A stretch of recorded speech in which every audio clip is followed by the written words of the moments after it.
Hello class 4 student, I am Prerna and I am your science teacher as you all know. So हमने अपनी पिछली videos में पढ़ा था हमारे ऑर्गन सिस्टम के बारे में, that is skeletal and muscular system.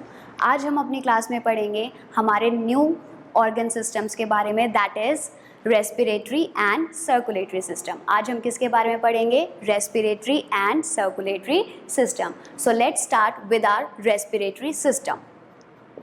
So students, हमारे पास रेस्पिरेटरी सिस्टम में तीन चीज़ें आती है। क्या क्या?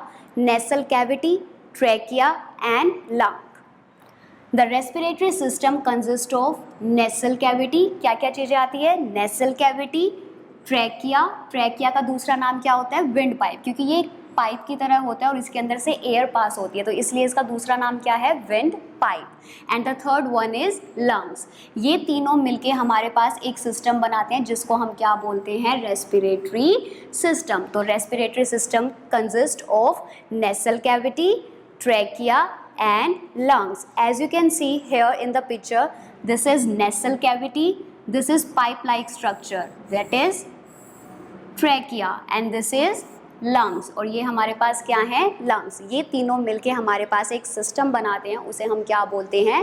Respiratory system. अब इस रेस्पिरेटरी सिस्टम में होता क्या है?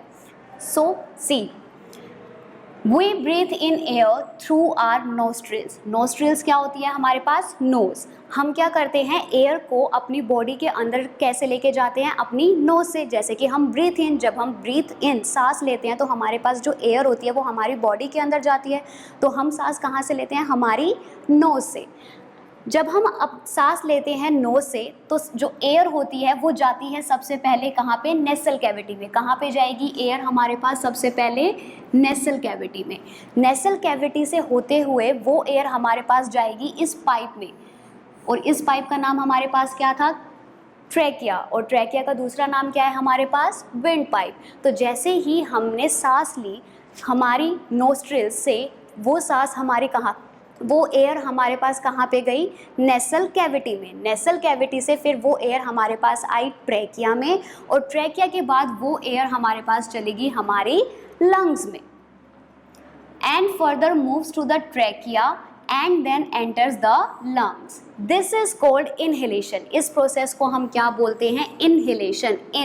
इन का मतलब अंदर, यानी कि क्या होगा? जब आपके पास एयर सराउंडिंग से आपकी बॉडी के अंदर इनसाइड जा रही है, उस प्रोसेस को हम क्या बोलेंगे? Inhalation. When we breathe in is known as inhalation. Inhalation क्या होता है? When we breathe in air. जब हम एयर को ब्रीथ इन करते हैं तो वो हमारे पास कौन सी प्रोसेस कहलाती है?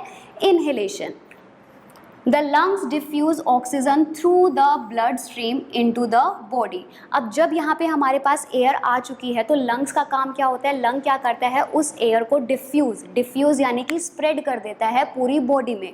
अब वो जो एयर है वो पूरी बॉडी में स्प्रेड कैसे होएगी? हमारे ब्लड के थ्रू। तो ब्लड के थ्रू क्या होता है? वो जो लंग्स होते हैं वो ब्लड के थ्रू एयर को पूरी बॉडी में सर्कुलेट कर देते हैं।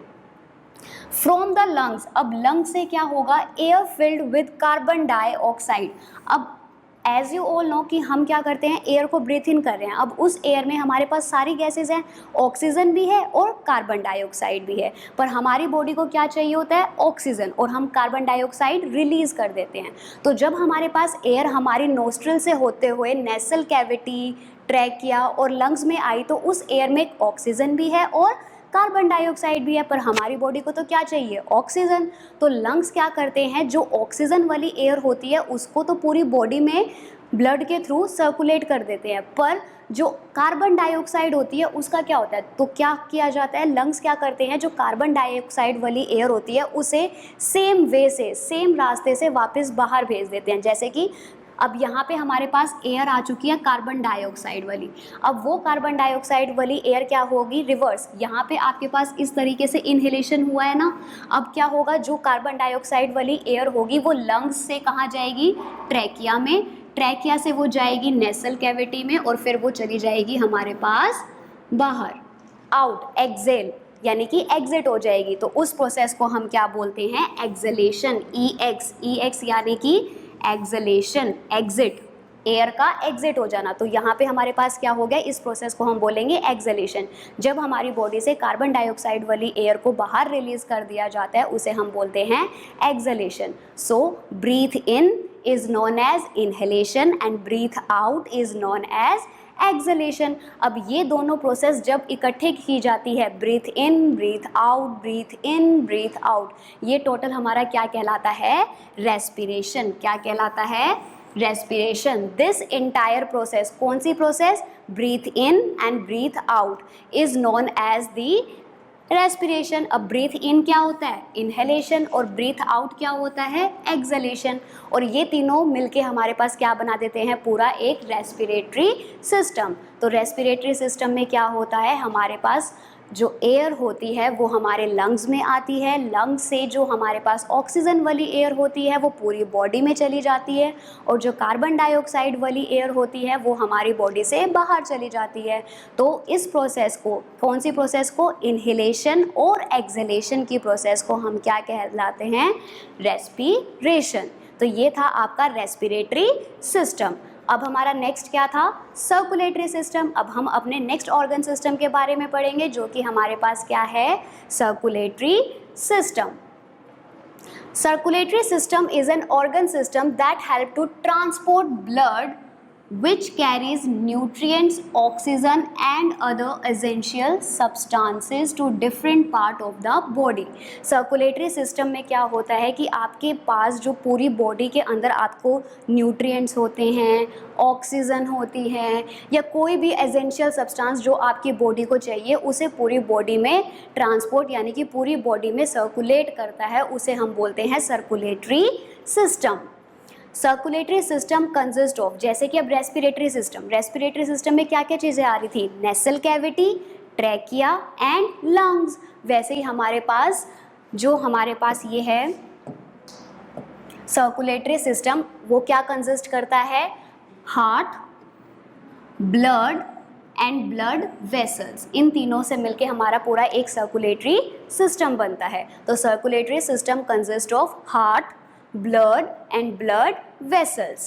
The heart pumps blood to all part of our body. अब सभी को पता है हार्ट क्या करता है, कॉन्टिन्यूसली पंप करता रहता है, यानी कि जो हार्ट है वो कॉन्टिन्यूसली क्या करता है, हमारी बॉडी में ऑक्सीजन प्रोवाइड करता है, ऑक्सीजन और ब्लड को प्रोवाइड करता है। So the heart pumps blood to all parts of body with the help of the blood vessels. अब जो वो हार्ट है आपका, वो क्या कर रहा है, पूरी बॉडी में ब्लड को ट्रांसपोर्ट कर रहा है। तो वो किसकी हेल्प से ट्रांसपोर्ट करेगा, हमारे ब्लड वेसल्स की हेल्प से। किसकी हेल्प से करेगा, ब्लड वेसल्स की हेल्प से। अब हमारे पास जो ब्लड वेसल्स हैं वो दो टाइप की होती है, कौन कौन सी, आर्टरीज एंड वीन्स। कौन कौन सी, arteries and veins. Blood vessels हमारे पास दो टाइप की होती है, आर्टरीज एंड वीन्स। जो हमारे पास आर्टरीज है, जैसे कि मैंने आपको रेस्पिरेटरी सिस्टम में बताया, जब हम ऑक्सीजन अंदर ले रहे हैं तो उस एयर में ऑक्सीजन भी है और कार्बन डाइऑक्साइड भी है। तो यानी कि जो आपका ब्लड है उसमें ऑक्सीजन भी है और कार्बन डाइऑक्साइड भी है। तो वो वाला तो जो हमारे पास जिस ब्लड में ऑक्सीजन ज़्यादा होगी वो क्या होगा, ऑक्सीजन रिच। यहाँ पे बोला ना ऑक्सीजन रिच। तो आर्टरीज क्या करती हैं, आर्टरीज उस ब्लड को कैरी करेगी जिसके पास क्या होगा, ऑक्सीजन ज़्यादा होगा। That is the blood containing oxygen from the heart to all part of the body. Heart से वो क्या करेगी, उस वाले ब्लड को पूरी बॉडी में सर्कुलेट कर देगी, और वो कौन सी ब्लड वेसल करेगी, हमारी arteries. Whereas veins bring the deoxygenated blood. अब यहाँ पे डीऑक्सीजनेटेड क्या हो जाएगा, ऑक्सीजन रिच यानी कि जिसके पास ऑक्सीजन ज़्यादा है, डीऑक्सीजनेटेड यानी कि जिसके पास ऑक्सीजन की कमी है, यानी कि उसके अंदर ऑक्सीजन नहीं है, तो क्या होगा, carbon dioxide. That is the blood containing more carbon dioxide. वो ब्लड जिसके अंदर कार्बन डाइऑक्साइड ज़्यादा होगा उसको कौन कैरी करेगा, हमारा वीन्स। और उसका काम क्या होगा, वो पूरी बॉडी से जितना भी आपके पास कार्बन डाइऑक्साइड वाला ब्लड है उसको हार्ट पे ला के रख देगा। ठीक है। अब यहाँ पे आर्टरीज और वीन का फंक्शन क्या है, आर्टरीज क्या करती हैं, आपका वो ब्लड कैरी करती है जिसमें ऑक्सीजन ज़्यादा है, और वो हार्ट से लेके पूरी बॉडी में उसको ट्रांसपोर्ट कर देती है, पूरी बॉडी में उसको सर्कुलेट कर देती है। पर जो वीन्स होती हैं वो क्या करती हैं, जितनी भी आपकी बॉडी में कार्बन डाइऑक्साइड वाला ब्लड है उसको कलेक्ट करके वापस हार्ट को दे देती है। From the heart the deoxygenated blood is send to the lungs. अब जो आपका हार्ट है वो क्या करेगा, उस डीऑक्सीजनेटेड ब्लड को वापस से किसके पास भेज देगा, लंग्स के पास। और लंग्स क्या करती है, वहाँ पे ऑक्सीजन और डीऑक्सीजनेटेड जो ब्लड होता है उसको सेपरेट करती है। तो लंग्स क्या करेगी, फिर से उस ब्लड को प्योरीफाई करेगी, फिर से वो ब्लड कहाँ पे आएगा, आपके हार्ट के पास आएगा। और फिर इसी तरह से ये प्रोसेस जो है वो कॉन्टीन्यूसली चलती रहेगी। और इसी को हम क्या बोलते हैं, सर्कुलेटरी सिस्टम। क्या होता है ये हमारे पास, सर्कुलेटरी सिस्टम। सर्कुलेटरी सिस्टम में कौन कौन से 3 चीज़ें आ रही हैं आपके पास, heart, blood and blood vessel. So this is all about the circulatory system. तो आज हमने पढ़ा है हमारे रेस्पिरेटरी सिस्टम के बारे में, जो कि हमारा किस किस से मिलके बना है, nasal cavity, trachea and lungs. Circulatory system किस किस से मिलके बना है, heart, blood and blood vessels. Next video में हम पढ़ेंगे और ऑर्गन सिस्टम के बारे में। Till then be safe and keep smiling. Thank you.